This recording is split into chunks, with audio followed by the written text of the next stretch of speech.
Welcome to the SAG-AFTRA Foundation's Conversations at Home program. I am Audrey Cleo Yap. I am the culture and trends expert for Pandora, a Sirius XM company. I'm also an entertainment journalist. Before we're joined by our guest, Jason Isaacs, today, I want to let you know the SAG-AFTRA Foundation is a nonprofit organization that relies entirely on donations to provide emergency assistance and free educational programs to SAG-AFTRA artists.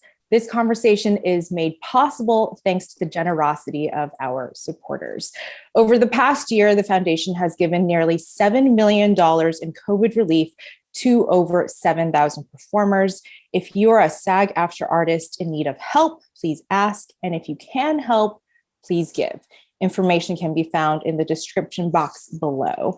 Thank you for your support. And now it is my pleasure to introduce an award-winning actor who has played everyone from Captain Hook to Lucius Malfoy. Of course, I am talking about Jason Isaacs. Jason, thank you so much for being here.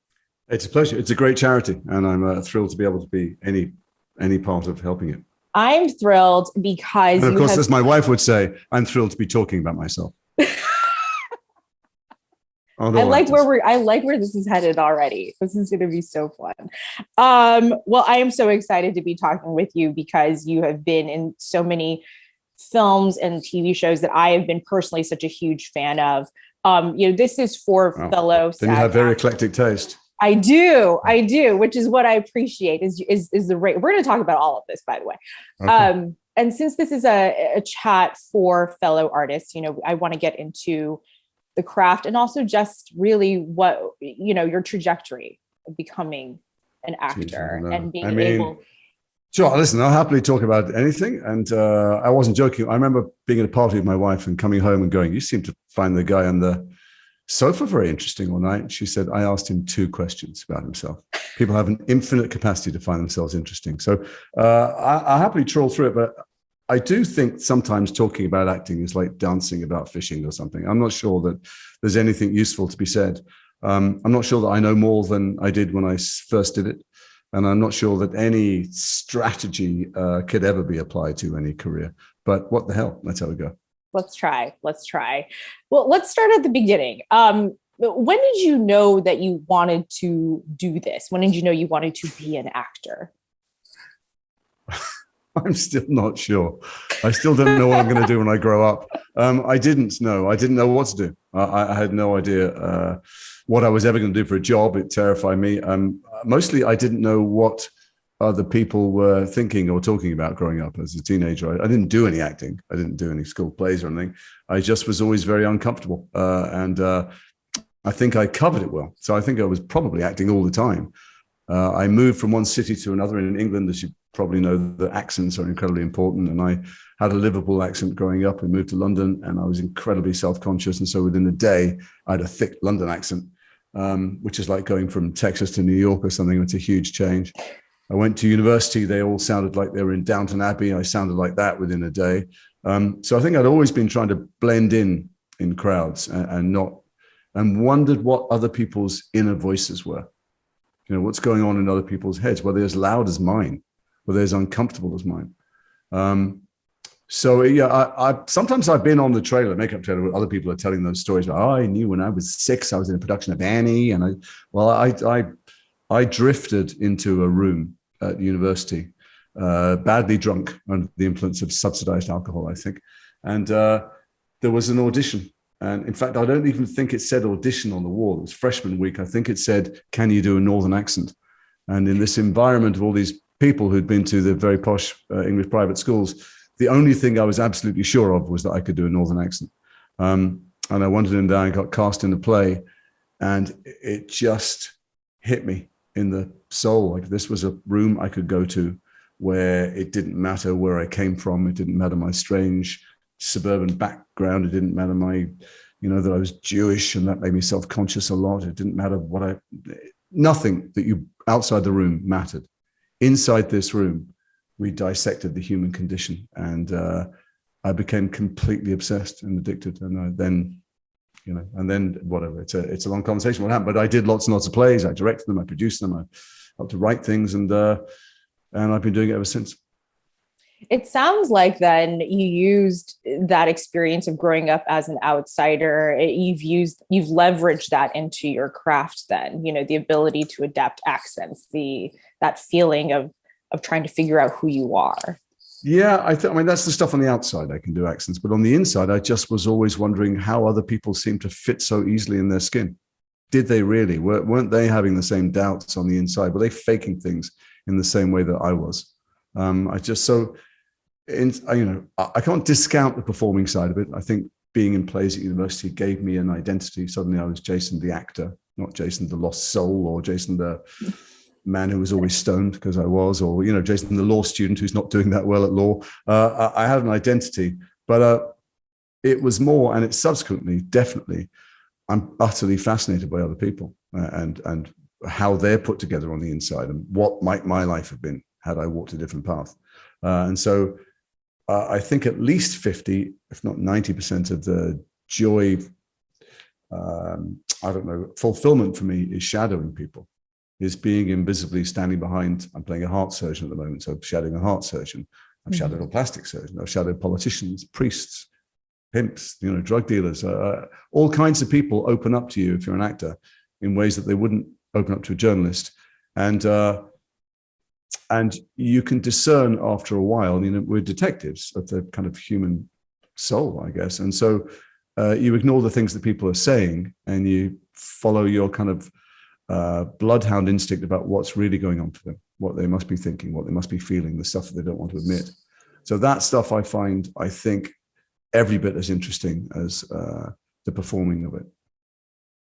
So you go into this audition at university where you mentioned that you were studying law, and then did you just switch your specialty right then and there? What was that? That's not the way it works in England. The way in England it works in British universities, you pick a single subject. You don't major or have a specialty. You just go and pick one subject. I picked law because otherwise I would have had to pick, history, geography, English, physics, something. And I had no idea what the world of work and acting wasn't on your radar at all. Oh, God, no.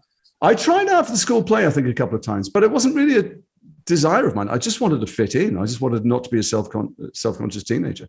I wanted some girl to kiss me ever or more. That was all I thought about. And in England, since you choose a single subject, and I just wasn't particularly great at anything, I was mildly good at everything. I thought, well, if we do law, that's a new subject. You start from scratch. And it seemed pretty interesting, so I liked a good argument. I like to think things through, and like logic and rationale. And that plays into acting, because I think something about the irrationality of the human instinct appealed to me. It ran completely counter to all the things that I was studying. And when I subsequently went to drama school, I had to unlearn thinking everything through and planning everything. I had to try and make of myself an empty vessel, so that those unplanned, unpredictable shards of humanity that don't make any sense were able to come through. And it took me a long time, I think, to be able to get to that. So it sounds like you had to start trusting instinct a lot. I had to stop planning things. I mean, at any point, when I was a young actor, probably even through drama school, you could have paused the action and asked me to explain. I could have written an essay or talked for an hour about what was going on. And in more recent years, hopefully for the last 20 years, maybe the last 10 or 5, I couldn't explain what was going on, because I don't want to put it in boxes. I try and barely know the words, and I definitely never think about what's going to happen in the scene. All of the work that I do, if I do any work at all, is to think about all the stuff that's happened leading up to it. And then I trust to the fates and my own instinct that I've built the foundations right, and I just, let myself roll down the hill. Well, I want to get into craft and your technique and all that a little later, but I want to talk about those early days when you decide that law is not for you. That is not your path. Yeah. Acting is it. You go to drama school, and you. Well, actually, I wasn't going to go to drama school. I did dozens and dozens of plays when I was a law student, and we went to the Edinburgh Festival every year. We did the Fringe at Christmas. The fact that I was doing all these plays and they were going well or fine in that context, when some of my contemporaries were applying for drama school, I just thought it was insane. I know I've watched quite a few of these talks on the SAG-AFTRA Foundation, YouTube channel, and so many people felt the same growing up as I did. But I didn't know anybody who did anything in the arts for a living. Actually, I didn't know anybody who did anything they enjoyed for a living. I thought work was a thing you did that you weren't supposed to enjoy. And how much has that influenced you? Well, I mean, it seemed nuts to me. So when they were applying for drama schools, I thought, don't they realize that those people who do arty things, that the people who do music or art or acting, they are from a different DNA pool. They come from a different planet. Normal people don't do that. But it was only £10 to audition for drama school. And I've got 3 brothers. We're very competitive. I come from Liverpool. Football was a religion growing up. And I thought, I'm going to go and see if I could have got in. I was never going to go. I just was going to keep the letter or something. So that one day my grandchildren would discover it in the trunk and go, hey, Grandpa.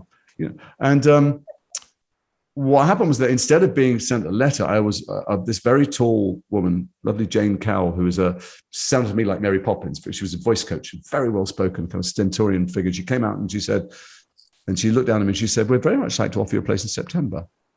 And I was a bit trapped. I didn't know what to say. And she went, I hope you're not fucking us around. And I went, no, God, no. I'm just so, God, I'm thrown. She goes, a lot of people apply for these places, And I said, yeah, sure. And I so vividly remember walking down the street near Central School, which is where I went, in Swiss Cottage, thinking to myself, have I just changed the course of the rest of my life because it's what I want, or because a very posh woman swore at me? I'm not quite sure, because I'm so English. I didn't want to make a fuss. I still don't know. So it was never, even going to drama school, it was never going to be the thing I did for a living, because no one did it for a living. People told you were going to be poor. You were going to eat, beans out of a tin in some squat somewhere. And that wasn't the life I wanted for myself or planned for myself. Mm-hmm. My dad had left school at 15. His children were expected to do better. We were all expected to have jobs with suits. But I thought I'd better do an acting job if I can get one. And then I got a theatre job. I thought, well, if I could be on television once, then I could put it behind me. If I could be in a film once, if I could have a big part once, if I could be in an American film once. And here I am talking to you 35 years later. It's too late for me to get a proper job. You're in too deep. What would that resume you? No skills. Got nothing. All I can do is pretend to have skills. That's my skill. Isn't that half of adult life anyway, though? I'm just pretending, right? Aren't we all just pretending? That's so true. Well, that's one of the things that I've found when shadowing, army generals or, powerful politicians or people in authority. They're faking it. They're faking everything. Everybody is faking being a grown-up. The most responsible people in the world are just bluffing as best they can, and they bluff well, and sometimes they convince themselves, but they're made up of the same strange, giant, bubbling cauldron of insecurity and ego and ever-changing biases that we all are. Absolutely. Well, you mentioned, your parents, your father wanting the expectation that his children would do better. So have a safe job. Have a proper safe job. Yeah. So how did your family regard you choosing this path? I'd done so many plays at university. They'd seen me naked and swearing and, I don't know, having all kinds of sex that they weren't comfortable with. They'd seen so many things and so many plays, and they'd been at the Edinburgh Festival so many times that I think it wasn't that much of a surprise to them. They ticked the boxes. I have a brother who was a doctor and had a brother who was a lawyer. And so that, they were allowed one black sheep. I also, they weren't much of an influence on me, my parents. I very early on, I kind of didn't look back. I'm not sure they would have made a slightest bit of difference to me. I worked a lot through my teens. And when I was at drama school, I worked the weekends. I could have supported myself. They gave me some help. So I didn't need their approval. But in fact, I think to them, it was inevitable. To me, it wasn't. I do remember my dad's 89. He told me this recently, very recently. He said, I went out for dinner with them to tell them, listen, I'm not going to be a lawyer. I'm going to go to drama school. I've got myself a place. And, if you support me, that's great. But if not, I'm going to go anyway.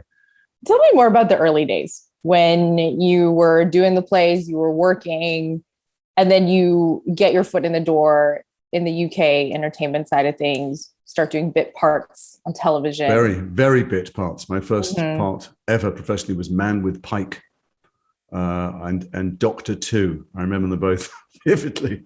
Well, first of all, I got myself an equity card. It was very, very hard to get. There were very few of them. There was a quota. Even if you were offered fantastic jobs on the national and the film, if they'd reached their quota, you didn't get a card. So I entertained at children's parties a lot. What did you? What did that entail? I'm curious. So I was a camp counselor when I was a kid. I've always loved kids. I always loved being around kids. It's ironic that I ended up terrifying them in a couple of films. I did magic and puppets and games and all the rest of it. And I had a huge sack of, I swore to myself I was never going to reward the kids like dolphins or sea lions with fish, but with candy. But instead, I ended up with a gigantic bag of congealed candy that I'd snap bits off and give particularly to the badly behaved children to keep them quiet. But I did all that so I could support myself. And it was a huge difference. I had an equity card. And very, very early on, through the generosity / idiocy of a classmate of mine, I had a voiceover agent. I've always liked doing accents. I like the being released into someone else's voice. In Britain, how you speak tells people everything about you, not just geographically, but socioeconomically, and how you're aspiring to be perceived and stuff. And so those are tools you need in your arsenal. And there was a guy who'd left drama school, who'd won some radio prize, and a voiceover agent had recruited him, and he got a job in the theatre. He said, "I can't do it." She said, "Well, I've got you some voiceovers." And he said, "Well, why don't you use my mate, Jason? He's very good at voices." And I got a voiceover agent right out of the gate. And it made a huge difference to my career, I think, because I could choose not to take jobs. And it was obviously the first few jobs were anything that came along, but then I could be a little bit fussy. Didn't make a fortune, but I made enough to live. And that meant that a couple of times I turned things down and it was available for when something better came along. And when sometimes I'm talking to younger actors who think that there is a way to plot things, there really isn't. But the only way that you can influence anything is by being available to take the great jobs, to recognize what the good material is and jump at it, and work for free or sleep in the car, wherever it is. And there were a few times that I was available and literally had dropped into my agent's office to be a pain in the ass and raid her fridge and kind of hang around, and was there when a call came in. And I got a couple of big breaks that way. Wow. Yeah. When you think of that period of time in your life, going on the auditions and then getting the job, what comes to mind for you? I knew that nothing good was ever going to happen. I knew solidly that I was just going to play little bit parts, occasionally have, the door would be open a crack and it would slam again on my fingers.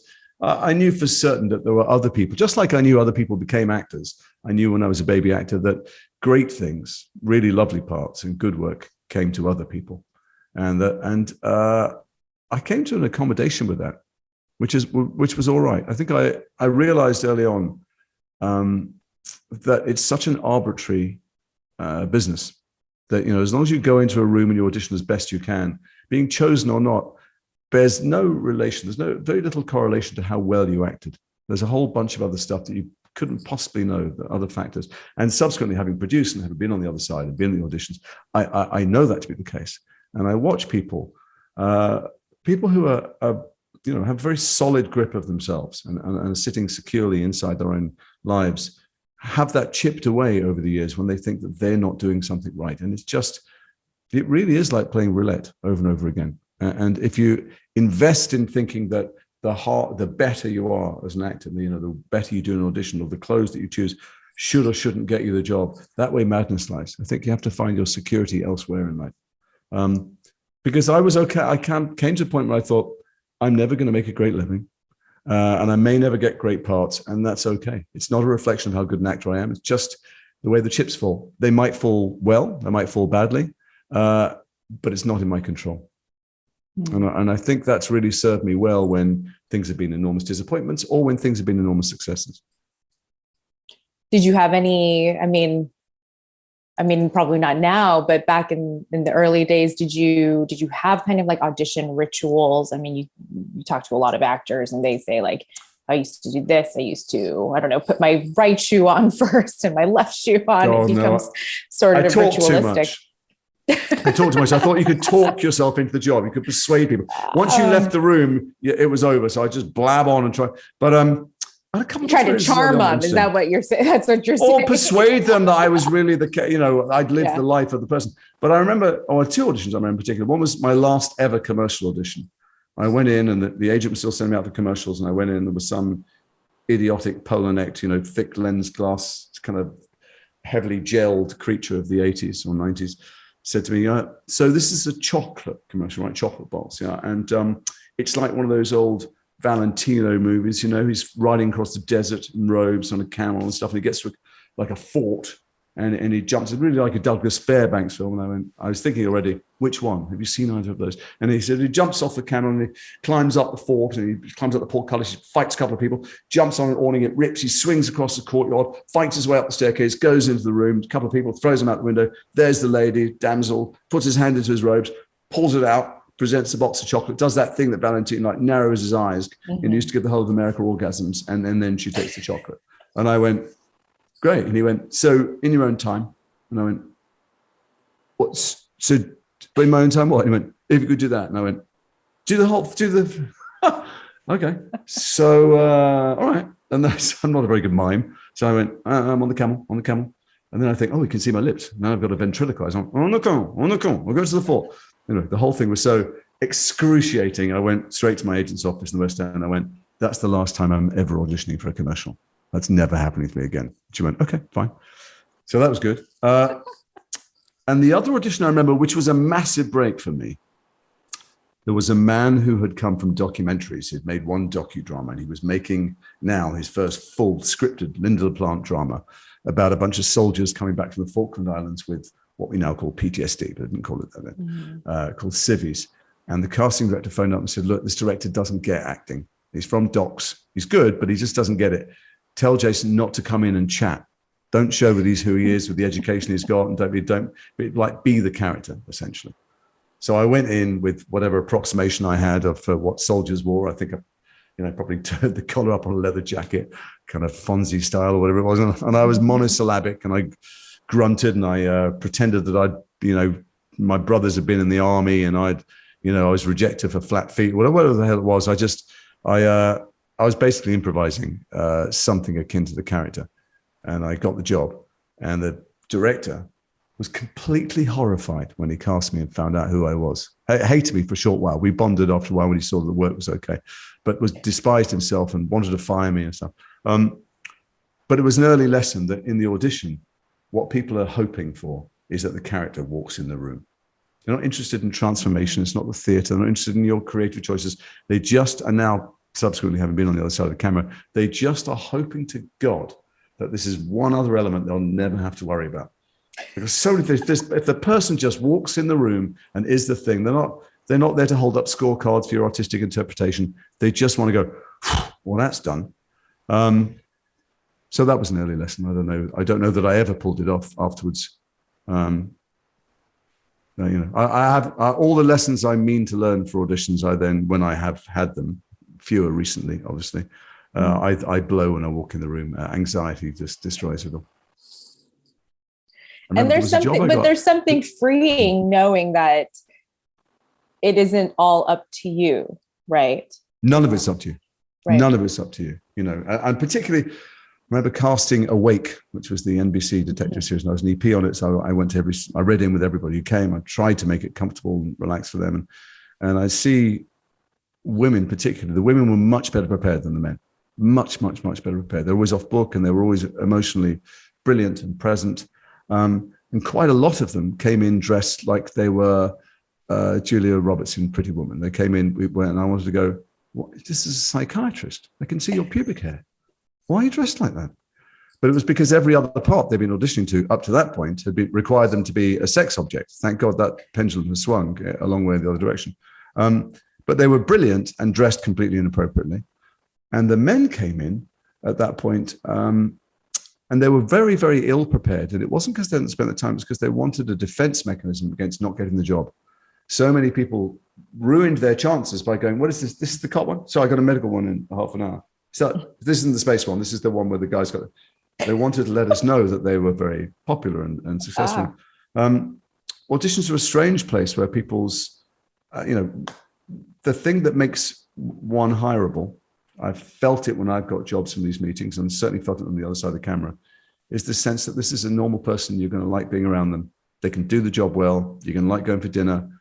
Just all the other stuff that we bring in the room, that our nerves bring in the room, just don't help. You can reveal who you really are later. Yeah. It would be I don't really have advice. I don't know. I do know that you can't be, there's one thing which is definitely true. You need to be off book completely as much as you can, and yet hold all the sides, hold all the pages, because you don't want to go, this is as good as it's going to get. This is the final performance. This is fifth gear. You want to go, there's a bunch of stuff held back. It'll be different on the day, but this is an approximation. And that said, never do any acting looking down. That is just dead time. It's fine. You can look down, look up, carry on auditioning. That time is removed from the world. But if you ever speak looking down, that moment is gone forever. So there you go. There's my only craft tips. There you have it, folks. I think we can. No, we need to talk about your career. That's great advice, though. No, and that's audition. I mean, I don't know anything about auditions. I was rubbish at them at first. I got most of the things I went for, then I got fewer, and now I get hardly any. But because I'm meeting for things that are possibly beyond my financeability. That's the other thing when you're auditioning. When you've had a little bit of success, when you're not really auditioning, when you're meeting people for a chat. I would rather audition. I would rather read. You know, if you're trying out for a basketball team, they want to know you can get a 3-pointer. You know, it's not about whether you look good in the gear and, you know, you've got interesting choices of laces. So when I go meet someone, I don't play this guy. I never play this guy. In fact, it's an odd confession now, probably more due for a therapist. I feel odd talking to you because I've been American for the last few weeks. I barely ever use this accent. I'm American all day, every day. And so when I go in and meet someone, and I talk like this and to play an American part, they can't help but react to this. Well, this is not who I'm playing, and this is probably not the character I'm playing. I'd rather read, but the agents regard that as, you know, far beneath me at this stage. They go, of course you're not reading a meeting. And I go, I'd like to read. I'd like to go on tape. You know? Yeah. Anyway, I've lost myself in. No, I have no idea what I was talking I about. mean, it's amazing that and wonderful that you still find something valuable in that process and in the audition process. It's just now I'm expected to be offered something. First of all, there are directors who are young, who've never seen me do anything before. And also I don't expect or want to accept jobs where I will trot out something I've done before. You know, I'm not interested in doing those things. If I was broke, I'd do anything I have to. I'm not, you know, too proud. But if I'm not, I want to try and do something that is a little bit different. And there's some other aspect to them. So why would young people who don't know my work and don't have faith in my ability to invent something fresh, why would they know that I can do it? If you can do it, you can do it. So do it. Take me back to now, you know, you do this play, Angels in America. And yes. Take me back to the highlight. Everything is downhill. It's the greatest play written in the English language. You know, maybe Shakespeare gets a look in, but it was really something. Yeah, it was not just for the people in it, obviously, for what it did to audiences every night. It's the purpose of art. You know, it fully entertained. It was hilarious, and it was heartbreaking, and it was inspiring, and it was disruptive. You know, it changed many of the people because it was on at the National Theatre in England at the Millennium and Perestroika, and those audiences generally were people who had bought season tickets and were not. Many of them thought it was going to be a nice musical or something, and it confronted them. And I hope it changed their mind or opened many of their minds. It did all those things. It was, you know, it ticked every single box, and it resonated, and I think it stayed with people, which is the purpose of art beyond, you know, temporary entertainment. It stayed with them, and it gave them different choices in their daily lives. It was everything. Yeah. And then around that time too, Hollywood is opening its doors to you. We start seeing you, and it come on. No, okay, so that's not quite true. Around that time, I'll tell you exactly what happened. I did Angels in America.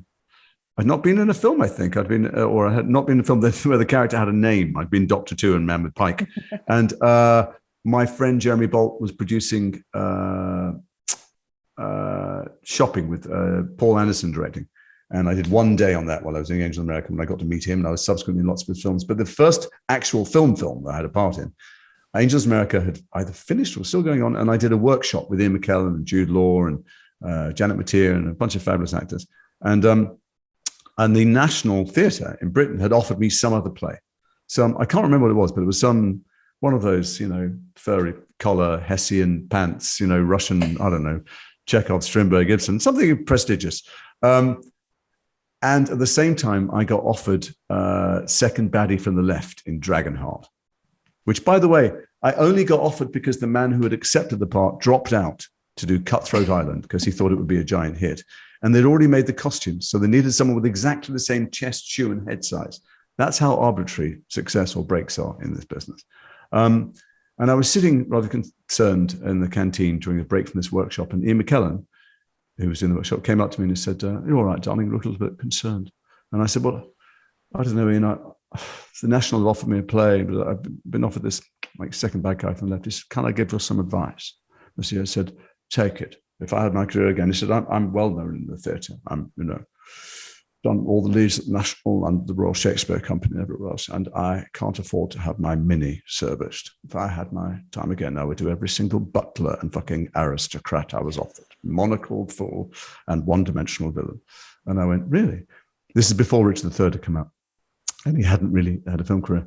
And I took that job and I went to Slovakia to shoot it, my first Hollywood film, but it was in Slovakia. And Rob Cohen was directing, who subsequently went on to do lots of very successful things. But he cut me past to the first night, and I told him that story. I said, he said, "I'm so glad to have you here. It's going to be wonderful. I know it's not much on the page, but we'll build it up." And I said, I was in two minds. Accents are killing me. He said to me, I said, "Well, to be honest, I was in two minds." But Ian McKellen said, he would have done it. And went, "Really? Is he available?" And I went, "I don't know. I'm here. Shut up."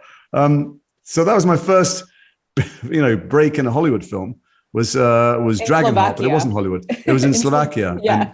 And, we would have killed our mothers for a tomato. It wasn't exactly luxury, but it was something. It was something. Is that how you earned your SAG card? I think I got, am I right saying Taft-Hartley? Is that what it's called? Taft-Hartley was the act that allows you to get the first one for free or something.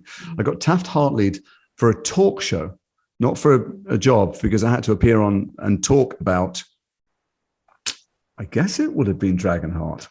I'd gone to America to do publicity for something. I'd gone for the premiere for sure. And I think I got Taft-Hartley to be on a show called Later Than Late. It was on in the morning. It was like 6 o'clock in the morning or 5 o'clock in the morning that only I watched, I think, and the producers with one eye open. But I think I got Taft-Hartley for a talk show. What was it like earning the card eventually? Oh, it was fantastic because I also got a visa, I think, to do the talk show, which meant I was available to audition in America as well. And I had the card and I had a visa, and I thought, well, that's it then. Now I'm off and running, and I had 1 million what they call general meetings. Which means, some casting director will meet you, but just to kind of bank you in the back of their mind somewhere. And my first experience of Hollywood. And so I got yesed into a frenzy. Everyone you meet goes, "Listen, oh my God, I love your work and you're fantastic." And of course, they've never seen you or heard of you, and they forget you the second you leave. And so the first round of meetings I did, I thought, well, I've cracked it. I must come up with an alter ego. I won't be able to walk down the street by this time next week, and didn't get any work for years and years and years. But I remember thinking, I've got a SAG card, I've got a visa. Watch out, the Hollywood Walk of Fame. And I subsequently had lots of friends who've gone to Hollywood and you got yes to death, moved there, rented things, that they do deals, producers, directors, writers, whatever, thinking that any second now, the truck is going to back up to their house and they'll be buried in gold bullion and opportunity, and those things don't happen because it's a very different culture. In Hollywood, everyone likes to say yes for terror that at some point something good will happen to the person they're meeting and they won't remember them fondly, but they don't actually mean yes to anything. So, whereas in England, they say no automatically and then say, "Absolutely not, no chance. What are you doing here? So tell me, what's your project?" Was that a hard cultural adjustment for you? Has that been a hard cultural adjustment? I'll tell you what was hard, and what I subsequently, I guess, have tried to pass on to young people is that going into a room to meet someone in Hollywood and behaving in a way that in England would get you stomped to death and showered in sewage is just thought normal, like boasting. Just in every way, bigging yourself up, dropping names and, trumpeting your achievements is thought to be just a kind of normal kind of spirit level standard of behavior. And any self-deprecation, which is the currency of English conversation, putting yourself down and, making sure that people don't think that you think anything of yourself, is thought to be some kind of crippling self-hatred.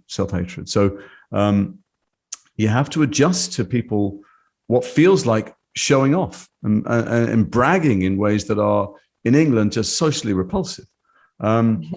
That's what a general meeting is. You go in there and you tell them you're wonderful, and you drop into many voices and you tell them the awards you've won, or how, I don't know, just I've watched it work for people in ways that I thought should have got them condemned for life, and in the penalty box. And so it's a very different culture. There's, and there's nothing wrong or right about either of them. It's just is it Mark Twain that said, we're two nations divided by a common language? You get fooled by the fact that we both speak English into thinking that people think the same and behave the same, and we just don't. Well, so you do Dragonheart, and then you land this role in The Patriot, which I think starts this interesting trajectory in your career of playing, I think one website calls it elegant villains.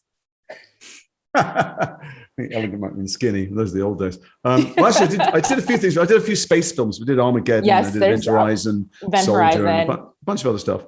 But The Patriot was a big break, the big film. I think partly, I know that here's another, with people watching thinking that I did something to advance myself or I make interesting choices, it's just not true. I was available to do it, but it was on offer to Jude Law. And he had many other offers because he was much more successful, and he had taken a long time to answer. And when I was asked to put myself on tape in my front room, this is the days before self-tape, but they were that unserious about it. They were taping people, my understanding is, to try and make Jude sign to get him to. And so my agent goes, put yourself on tape for this thing, fax through, remember faxes, the thing. And I had a little video, and I videoed myself doing this stuff. And he said, don't get your hopes up about anything. It's just to make Jude sign, but it's good to get your face out there. And then they got in touch, and the agent goes, they're flying you out. They'd like to meet you face to face. They liked your tape. But again, you're not going to get the job because it's still on offer to Jude. But it's a chance to go to Hollywood and you can stay a few days and maybe we'll get you some other meetings. And so I wasn't that anxious about it because I knew it wasn't mine. And I could go in there, and it was an easy part to play The Patriot because it was delicious. It was in the days before Alan Rickman had so ruined villains for everyone that, the big alpha stars in Hollywood, were very careful to police the scripts and make sure the villain didn't come across interestingly or powerfully. Alan so stole Die Hard and Robin Hood that everyone was like, I'm not doing that if the villain's, smart or clever. But it was beautifully written. And I went in the room, and Roland Dean, all these other people were there, and I just chewed the scenery because it's a scenery chewing part. And I left, and I didn't hear for weeks, and I just assumed that. Actually, I remember arriving in Hollywood, and they rented me a car. That's how low down the pecking order I was. It wasn't like I got picked up at the airport. They flew me in. They'd rented a car for me to drive to the hotel, and but it was a Mercedes, and I thought, hang on, maybe I've got a chance here with the Mercedes. It wasn't. It was a free upgrade because they were out of the Toyota Corollas or whatever. But it gave me a bit of confidence. But I didn't hear for weeks, and I assumed I hadn't got it. And it turned out it was just because they were getting the tape to Mel, and he said yes. And then they had to go to Jude, and Jude very graciously stepped aside, for which I've thanked him many times since, because it was a lovely break. So that's how arbitrary it was. Again, that theme of being very arbitrary. But do you think that was the role that kind of pivoted you into these very memorable villain type roles? No, I don't because I was offered lots of villains afterwards and I didn't do them because they weren't as good. They weren't written as well. And also I couldn't have as much influence. Roland, who directed it, and Dean, who produced it, they gave me a seat at the top table, which is a very creative thing to do, particularly for someone who was nobody on the totem pole next to Mel and everybody, and Bob Rodat, who had written Saving Private Ryan, and Mark Gordon, who produced it, all these people. And they said, well, what do you think? And I said, you don't know me very well. It's a Pandora's box to open. They went, no, tell me. And I had a million thoughts about the script. And Roland went, this is great. This is good. Let's get Bob in here. And I had a big influence on what happened and the backstory and how the scenes were played. And particularly the middle point of the film where the villain was meant to be slightly scared. And I said, if he's scared, the film's over. And so, a whole bunch of stuff appeared that wasn't there because they were gracious and creative. And I just thought it was a great part. And so when I was offered something that would cement me as a villain, 2 or 3 parts opposite the, steroided up, bewigged gentlemen who were the alpha stars at the time, I said no. And I did a play in London. I did Sweet November and played a drag queen with the Shirley's and Keanu and stuff. And so I really, and this is advice I give to other people, you know, when my friends or people I know get the opportunity, the window was open for me, and I assumed it would be open forever to play these very big Hollywood parts. And I didn't go through it because I thought, well, I don't want to repeat myself. I was offered a famous Nazi in a film that did very well. It's not appropriate to say who, but something. And then the window closed. And then I was just going back doing the rounds of auditions. There was not, you know, it was a couple of years. And the next thing I did, I think, of any that was high profile was Black Hawk Down. And I was, you know, one of a big ensemble. And I know that Ridley had lists of 4 or 5 actors for each part. And if I hadn't taken that job for that money, which wasn't that much, they would have moved on to the next actor. I had lost whatever weight I had or momentum I had in the industry by just not following it up with stuff that I was offered. And then the next big break was Peter Pan. And I got that not because I'd been in the Patriot.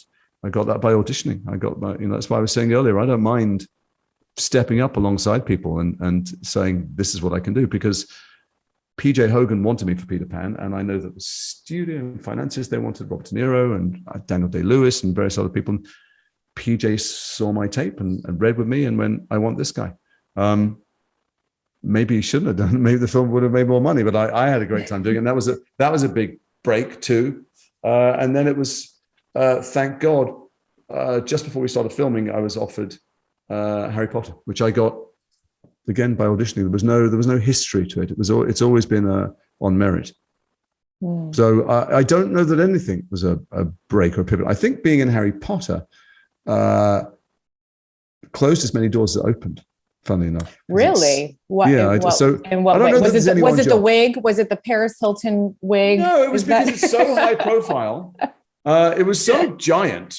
And yet there was only a month or two every couple of years for me. But for other antagonist parts, people went, well, it's too cliche. It's such obvious casting. And so there were these fantastic parts that came up along the way that I would love to have done. But they thought, well, this, you know, the whole world's seen him do Lucius Malfoy. So it's a bit corny to have him in.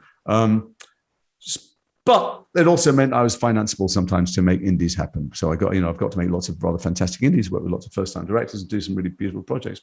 But I don't think, for me, there's been any one part that changed things. It's just I've been around forever, thousands of years, plugging away.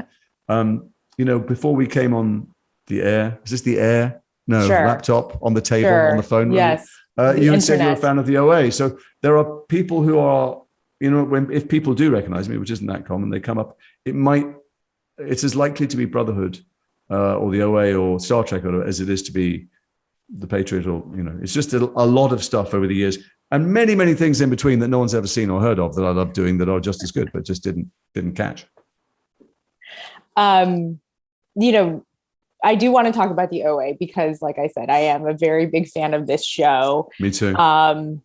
Hap was such an interesting villain. And for those who haven't seen it, please go see it. But Hap is a scientist who is investigating, I guess, death, but also it's a very complicated show. Just go and watch it, everybody. It's fantastic. It's so rare to come across things that aren't like other things. You know, reading Angels 100%. In America, just, you know, I can't remember. No, I didn't tell you the story. At the end of Angels in America, I was sitting in the wings. And the two older actors, Harry Taub and Susan Engel, came by, who played the rabbi and the Mormon's mother. Daniel Craig was Joe, and I played Dan's mum. Mm-hmm. And one of the many reasons I've not played a villain in a Bond film, apart from not having an Oscar, is that Dan and I had sex every night on stage for a year, and I don't think that's the kind of publicity they wanted for James Bond. But anyway, the two older actors came by and they said, "You're right, Jace, you look a bit depressed." And I said, "Oh, I was just thinking that whatever else I do professionally for the rest of my life, nothing will touch this. What could ever touch this?" And instead of saying, "Don't be silly, you're only 25 or whatever," they said, "Yeah, we were just saying in the dressing room how glad we are it's come at the end of our careers." Now, it seems like a very unkind, but it is true. You know, there's been maybe 3 or 4 things over 35 years of acting that I go, that's special and should be around forever to be seen. Angels is one, and the OA is one. It's really, it's not like anything else. I think, and because of its humanity and complexity and nuance, and imagination. So for you then, did the character of Hap jumping out at you, I mean, it happened on the page, right? Is that what drew drew you to the project? Just the idea of it. Well, first of all, again, you know, if there's any theme in this talking about my life at all, it's this is going to total non sequitur, but I swear to God, I'll bring it back to this. But I trust you. Daniel Kahneman, the Nobel Prize winning psychologist who revolutionized how we think about how we think. He is the godfather of modern psychology, and he's the guy that came up with unconscious bias. But every concept of modern psychology is him. But he has a theory about, in common with every other psychologist, the things that make you happy are, you know, relationships, a sense of satisfaction in your work. It's not money, but it's money beyond poverty. It's subsistence level money, but extra money doesn't correlate to extra happiness. But his one thing that sets him apart from other psychologists, he has this theory about goals. He says, if you set a reasonable goal when you're 14, saying, you know, I want to work in space, you know, or I want to work with animals, or I want to be rich. If you find people at 35 and they are working with animals, that will be making them happy. And if they're rich and that was their goal, actually that money will be making them happy. He said, there's only one goal that consistently makes people unhappy, whether realized or not. It's a career in the performing arts. And I think it doesn't mean that everybody's unhappy. It's that if you think that reaching career goals or success will make you happy, you're wrong. That's not what does it. You know, it's all the other elements in your life put together. And the reason I mentioned that is that you have no control over whether you are first choice, second choice, things are watched or not, you get paid well or not. And so anybody watching this hoping for a roadmap for navigation towards success, the answer is make your life full and satisfied with or without professional success. Because when it came to the OA, I got a phone call in the middle of the night one night from my agent saying, I'm sending you 8 scripts, read them now. And I go, it's the middle of the night. And he said, yeah, I know you're an insomniac. I went, well, I am, but I binged a Netflix show last night through the night and I'm knackered. I'm going to bed. And he goes, no, you're not. Put the kettle on. I go, why? He goes, because this is an interesting show. And if you like it, you have to Skype the director. And if he likes you and you like him, you need to get on a plane immediately and go to New York. They're replacing someone. So they'd cast someone else in my part in the OA. And they shot with him for a week. And he's a wonderful, interesting, creative guy, but he wasn't right for this part. And I don't think his command of English was great. And a bunch of things his agent said he could do, he couldn't quite do. And they had a gigantic day coming up, which is the day in Grand Central Station, which is the most expensive day of the entire shoot. And they thought, if we shoot with this guy, we're never going to be able to replace him. And they phoned Netflix. They said, can we replace him? And they went, by tomorrow? And they said, yeah. And so they phoned around, they phoned me. And I read the stuff. I went, this is phenomenal. I'm desperate to do it. Are you sure? And they went, yeah.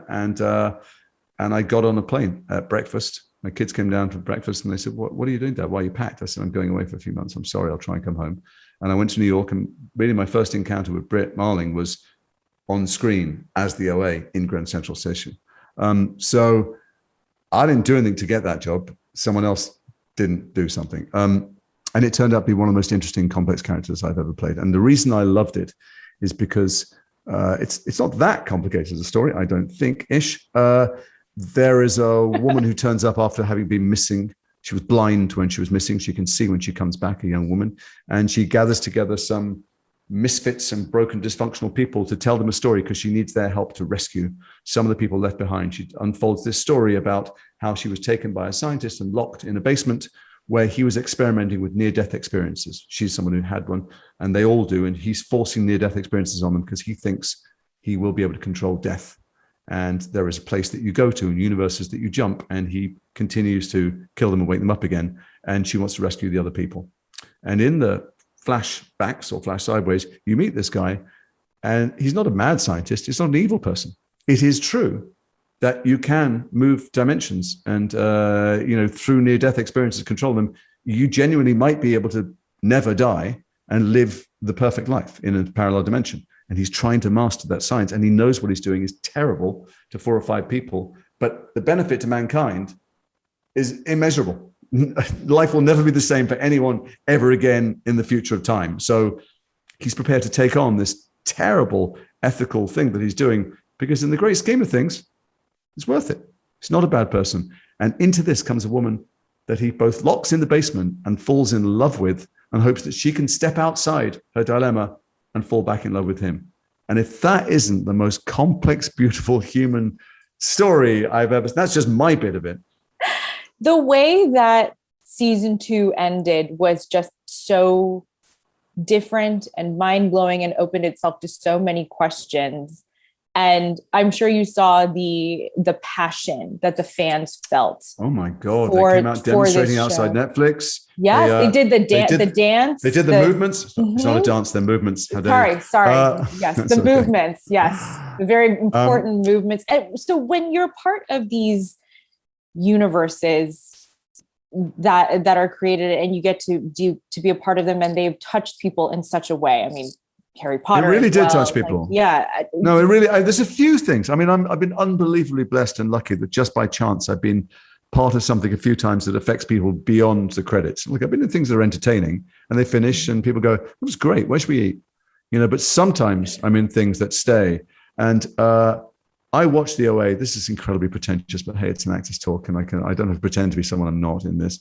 I was sent a link to the OA to watch the first season because I had a junket. I had press the next day, and I needed to know what it looked like. You film something, but you don't really know what it looks like cut together. And I binged all 8 hours of it, and it finished at 5 o'clock in the morning. My press started at 7, I think. And when that last scene came of season 1, I was slightly hysterical. I mean, I was laughing and I was crying and I was shaking like I'd been kept up all night by a cult, when they don't feed you and don't let you go to the bathroom and you get into a slightly, fugue state. I found it overwhelming. And actually, I've met thousands of people and corresponded with many more who had the same experience at the end of season 1. There was something, if you immerse yourself in it and be taken by their authenticity, Sal and Britt, they're special writers. Nothing was done to be self-consciously wacky. You can really have something other happen to you than what normally happens watching TV. And then I thought, well, they'll never match that. In season 2, instead of doubling down and essentially making the same show for a sequel, they who are not paralyzed by self-criticism or ambition or expectation, they took flight with their imagination and wrote something entirely different, but of the same universe, and finished on such an audacious piece of storytelling that I phoned them and went, that's just stupid. You've jumped the shark. There's nowhere to go in season 3. And they said, come and have dinner with us. And I went and had dinner. I think Britt didn't come. And Sal told me the story. My jaw hit the ground. And I remember standing up and having to pace around outside the restaurant going, I can't fucking believe it. That is just swearing like an idiot because their imagination knew no bounds. And they had all 5 seasons mapped out, which for any writers watching this, anyone who makes one of those jigsaw shows where you show a few pieces, you pull back, show a few more pieces.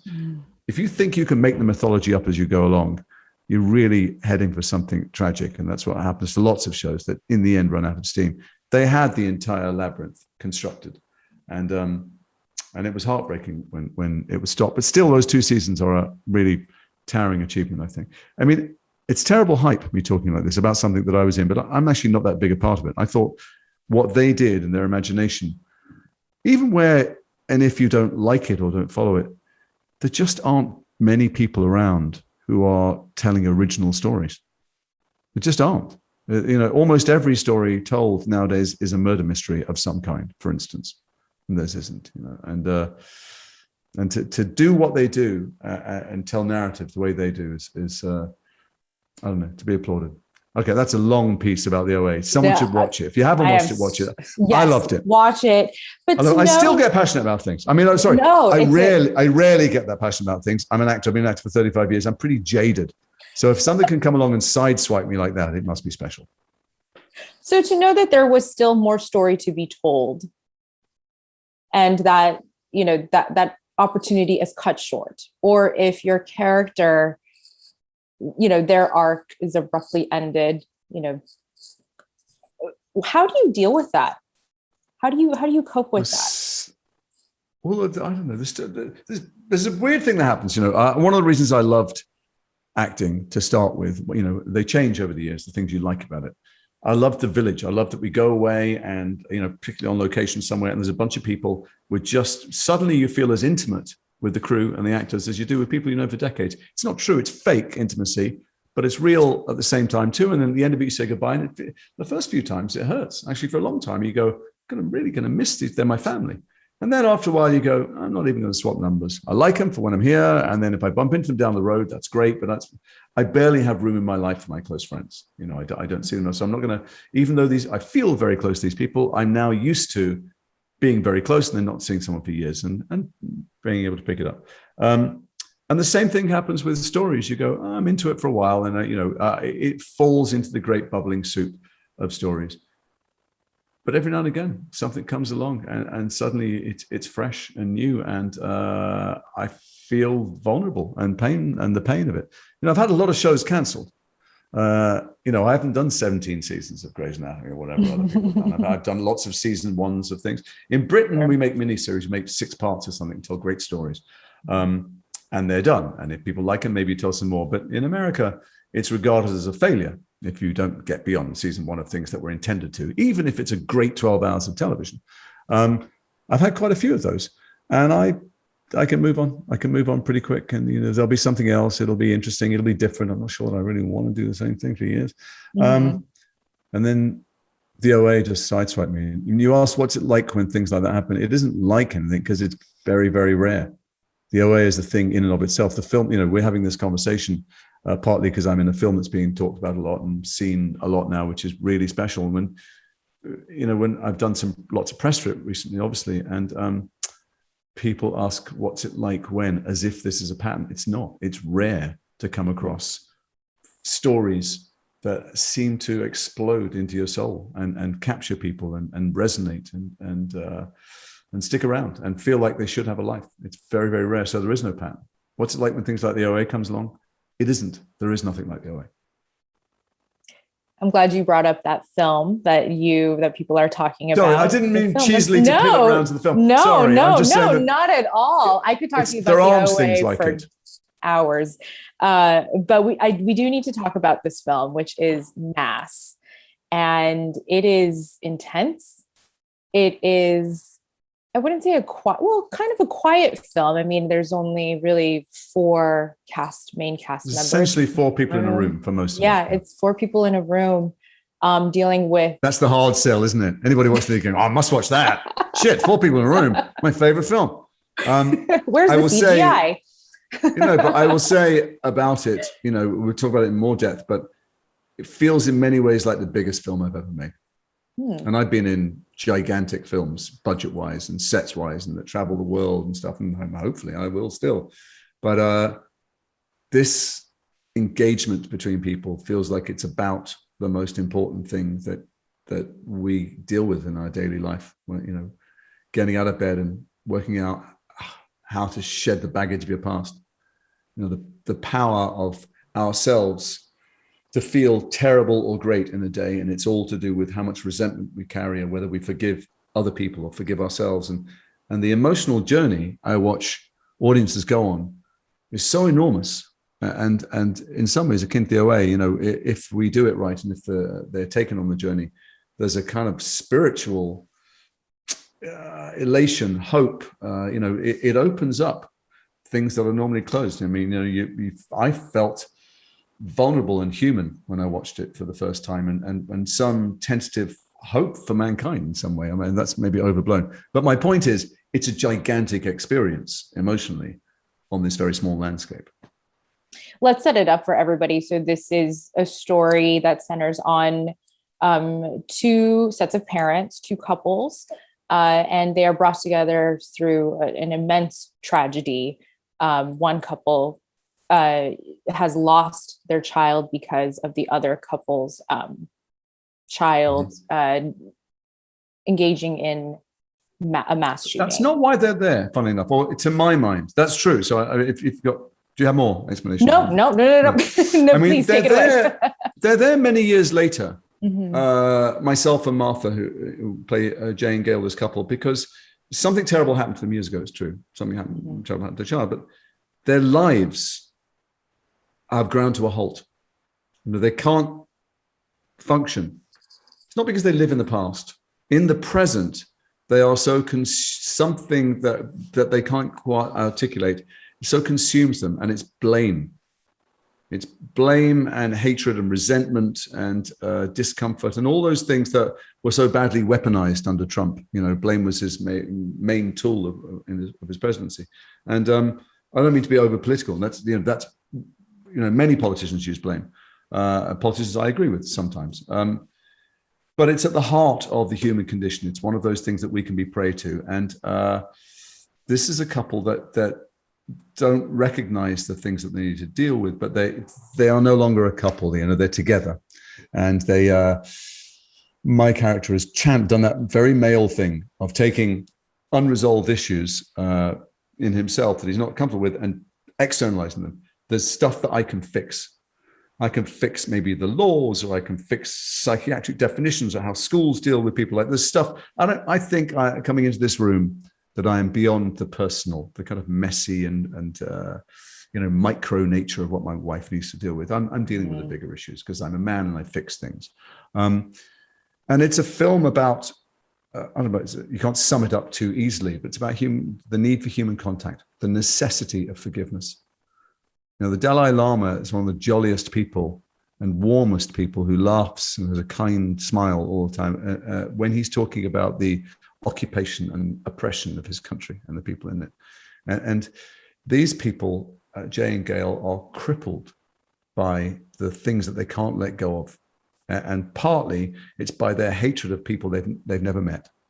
And for me, when we were making the film, it's as much about how much I can hate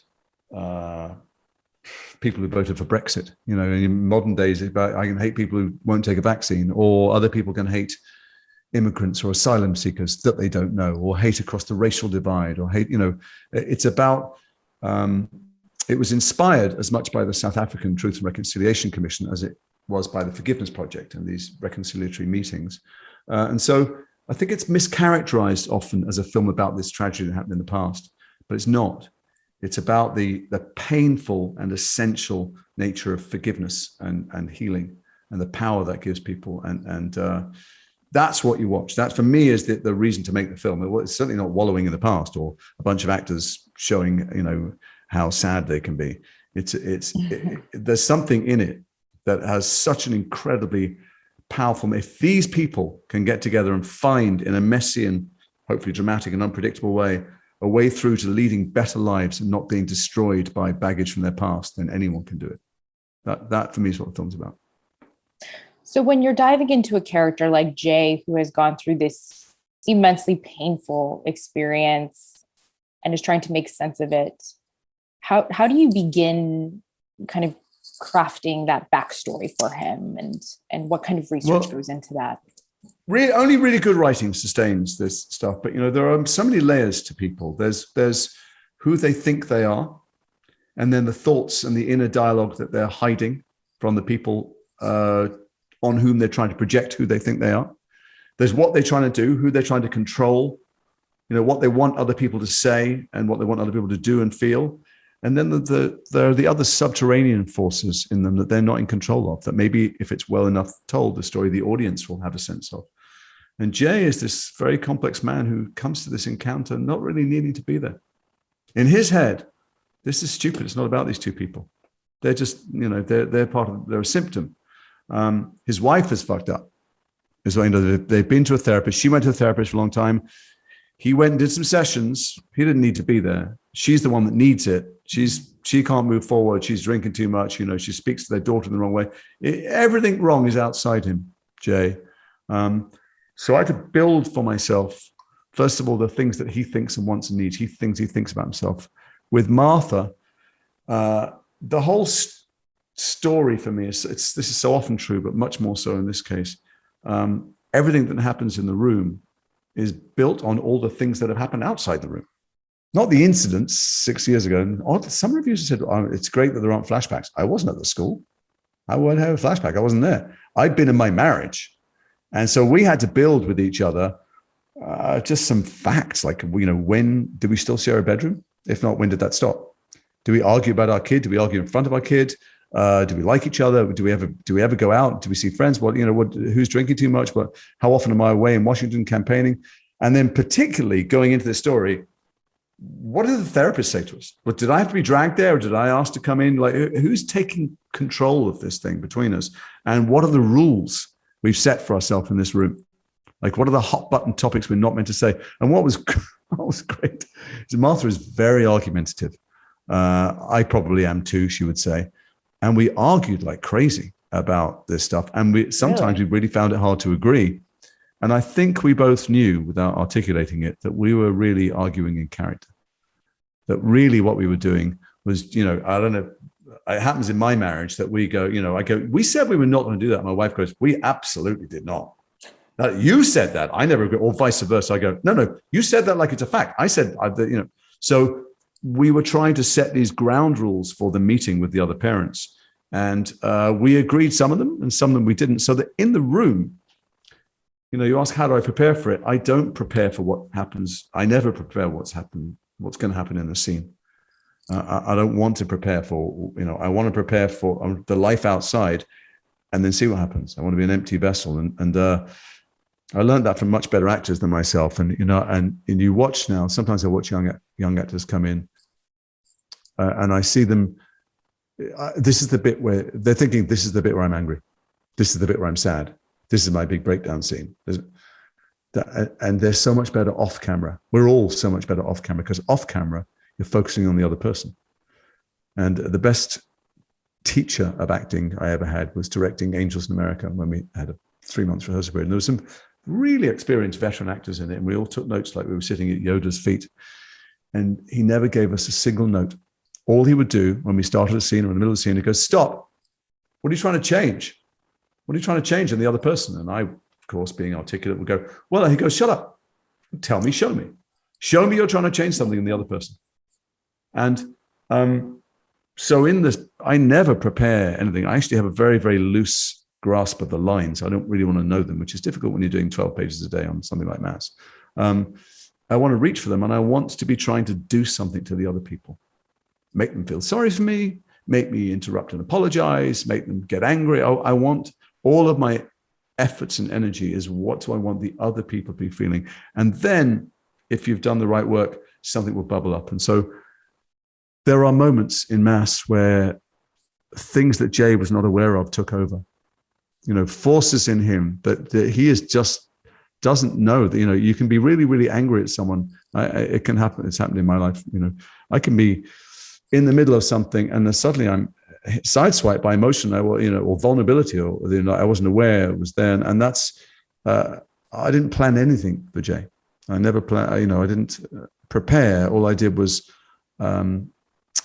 dig the trench, you know, dig the trench, and then you see which way the water flows. I know it's a terrible analogy. When it happens, when proper acting happens, and proper acting doesn't mean the power of transformation. When I feel, if acting is a simple job, you just have to be another person in another situation. It's just hard to do sometimes. And when it works right, I don't know if it works right for an audience, when it works right for me, and I kind of lose myself. I can still hit the mark. If there's a fight, I'm not going to punch someone in the face, but as much as possible, I don't really know what's going on. And certainly if you try and control it and plan it, it'll come, something controlled will come out and it'll be fine, but it'll never be transcendent. And I was looking at these extraordinary actors, you know, Reed Birney and Dowden, Martha Plimpton. You know, if acting is imagining you're in a situation, if the other people seem like the real people, and it's not green screen, that's 90%, and it's a great script. It's 99.9% of the work. You just let go of control, and something happened to all of us in this, where we left our bags of tricks outside. It felt like the material warranted more than us doing shtick. And some magic happened in the room, you know, and we never quite came out of it. We were there for 2 weeks. We would meet at night, we'd have dinner. We laughed like drains because we were crying, you know, and shouting and experiencing these extreme things. We stayed in a slightly heightened state the entire time. So we would row and we'd hug, and we spent time being, you know, actorly and over emotional and doing, but they would work through not really work through the lines, but we'd have the conversations about, you know, if there are letters referred to between Martha and Anne, what's in the letters? You know, if with lawsuits referred to, what are these lawsuits? So that we built some shared history of what had gone on in the world, so that when we refer to them into the room, they have some resonance. And then Fran would say action and something would unfold. And to have that experience with such a small cast of heavy hitters, I mean, that it sounds like it's intense. It sounds like, you know, how does it compare to other jobs that you've had? Well, I mean, so Fran Krantz, who, you know, proved himself to be a remarkable writer and director, and it's his first time out the gate, which is, you know, Orson Welles standard, frankly. He was so smart being an actor about needing for us to feel like we were talking to each other in a bubble that he virtually never came in the room. Come in and give an occasional note, gentle bit of steering and stuff. He felt like he'd done most of the work by writing it and having chats with us and knew we were talking about it. So the camera was almost never between us. They tried something clever creeping towards us so that we were looking at the map box. It didn't work for us or for them. And so the camera was always outside the circle looking across people's shoulders. And what did it feel like?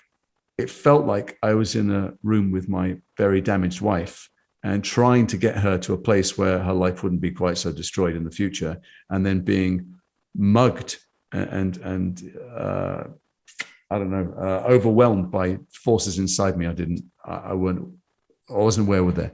It felt like I hated these people, and then I grew to know them and see them as humans. It felt like what it should have felt like for Jay, and that's because Fran got everything out of the way. Didn't feel like doing a play, didn't feel like doing a film. It felt like having a you know, some kind of restorative justice encounter, which is what it should have felt like. It doesn't normally. Normally, it feels like making a film because there's so much gap. Like you do Harry Potter, you're shooting 5 minutes a day or 10 minutes a day. And most of the time it's about, you know, can I stop myself just eating so much chocolate I don't fit in the trailer anymore? I better hit the ground running because I've got 3 minutes. If you're acting all day, every day, by the way, I was in my accent all day, every day as well, which is kind of weird because I virtually didn't speak to my family. And on the very last day at the wrap, everyone made a little speech. We were all very emotional. And I suddenly mid-sentence went, oh, shit, I guess I don't need to talk like that anymore. And I spoke in English and I looked and the actors looked completely betrayed. Like I was a mole who's, you know, been wearing a wire for the cops or something. They just like, you know, we've been so intimate and that wasn't even you. And I went back into an American accent and apologized until I left Idaho, which is yet another very pretentious actor moment, but true. We are running low on time, but I want to get to the reflection part of this chat. Yeah. You know, at this point in your career, what is the thing that makes you say yes to a project? God, I don't know. I mean, I just want to be in, let me come at it another way. Sometimes I don't work for quite a while. I mean, I didn't work during the pandemic for quite a while. And then I start to get fussy. I go, well, that's not great. That's a little bit like something I've done before. And what's the point of that? You know, when things like Mass come along, or the OA, or Angels, you know, a couple of other things you won't have heard of that no one saw that were great, it makes me not want to do any of the other things in between. And then I sometimes am forced, bullied, shamed into doing them. I need to get out from under my wife's feet. I feel like, oh God, we're spending all the money, it's running out fast. Or I feel like my agents, managers, whoever they are going to stop working for me because I turn things down too much. And they're thinking, well, he's turning himself into being unemployable. Sometimes I take a job for them thinking, well, they have to have an incentive to go out and find me work.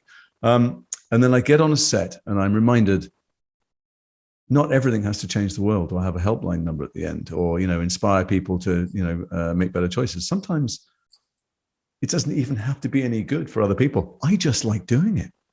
I just like being around people. I like the creative process of telling stories, finding a moment. I love the crew. I love finding the synthesis between the camera and the grip and the dolly. And, I like finding solutions. I just like it.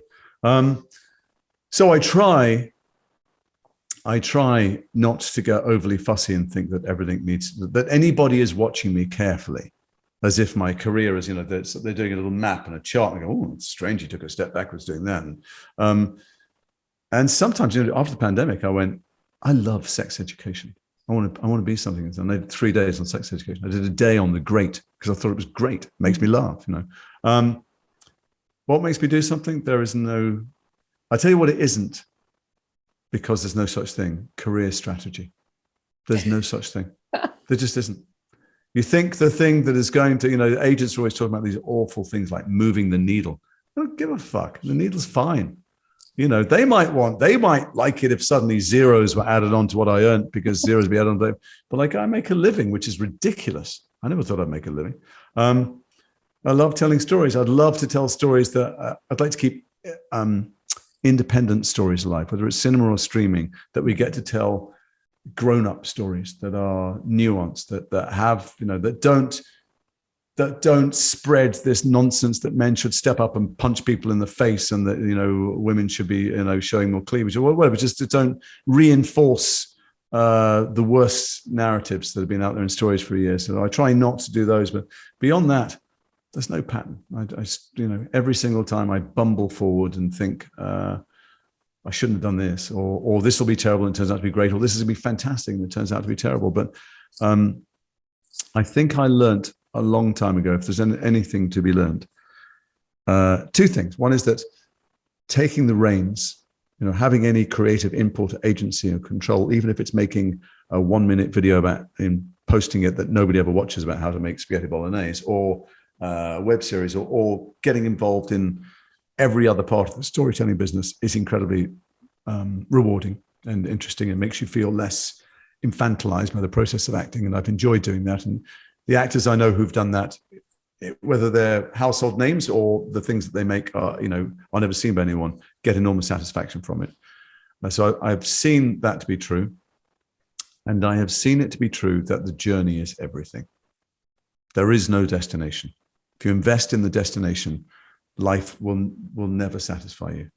And I knew that quite young. And so when I was doing Peter Pan, for instance, which shot for 14 months on the Gold Coast, it was a very big budget film, much bigger by the time we finished. It went massively over budget and over time. And there were 2 studios involved, and there were executives buzzing that stuff, toxic stuff in my and everyone else's ear, like, this is going to win every award, and this is going to be Mary Poppins, be watched forever. And sure enough, it turned out to be a beautiful film that has stood the test of time, and is, many generations are showing it to their kids. But it was a catastrophic flop, box office wise. Destroyed everybody's career involved. I couldn't get a walk on in, CSI Detroit South, and it was tough for everyone involved. But it was tougher for the others because I hadn't listened to any of it. I had been living on a beach with my wife and our newborn baby, and having the best time making a film with some incredible artists. And I would have quite liked it to have been a success, but when it wasn't, I hadn't spent the 14 months thinking this is all because when it's huge, the X is going to happen to me. And I never do any jobs anymore. I try not to live any day for the thing that I think it will bring to my life. I try and be in the day and enjoy my life and enjoy, bad scenes and bad shows and bad locations. Just trying to enjoy and be grateful, because a pandemic could come along, or a bus could come along, or anything could come along. So I don't want the last day to be one where I was feeling sorry for myself or jealous of someone else. So it's that there's a lot of people in this business, and I've been them, and I can still be them. I can be them on the wrong days, who wish there was someone else. And that is a tragic, and it's a fool's errand. And finding ways to be happy that I'm me, and incredibly grateful, and try and share that gratitude is the lifelong pursuit for all of us, and the only important thing. I love that. And you have my last question real quick to you. You've dispensed so much great advice throughout this. My friends will be throwing rotten vegetables at the screen. I do mean it. I can't live it, but I do mean it. I try and live it as best I can. This has been life affirming, Jason. Excellent. I want to ask you though. So you've gotten a lot of advice over your career. What's a piece of advice that you were given that you chose to ignore? Stop taking so many drugs. I was told when I was young. I was a drug addict for a long time, and I was a teacher at my drama school. I produced a play and I took it to Edinburgh, and it was a hit and stuff. And he said to me, I'm going to introduce you to a friend of mine who was a drug addict for decades. And I think you'll get something. I was like, loser, look at me. I'm firing on all cylinders. And 20 years later, when I got clean and sober, he was dead, the teacher who told me that, but I wanted to find him and thank him and apologize for not having listened. So be present. That's, the only advice, that I've got in, I certainly don't want to sound evangelistic. It's about attraction, not promotion, 12-step programs, but, be present in your life to, step up and be in your life, because it's passing, every day is ticking, and these are the moments. These are the days of our lives. That is advice that I think we should all take. This has been amazing on behalf of SAG-AFTRA Foundation. Thank you so much. Well, let me say this: if anybody has Yes. enjoyed it at all, or will pass on an anecdote or anything, this is actually a fundraiser. So, what would you have paid for an hour and a half listening to me dispense bollocks? $1, $5? I don't know. What's it worth? Get down the back of the sofa and give some money, and it goes to a very good cause. I'm going to do that too when I get off. Otherwise, I feel it's a bit narcissistic. Well, it is narcissistic, but it'll be narcissistic with some philanthropy. Well, thank you for being a part of this. Thank you for sharing your process, your craft, and all your career experiences with your fellow performers. Thank you so much, Jason. This was awesome. Thank you very much.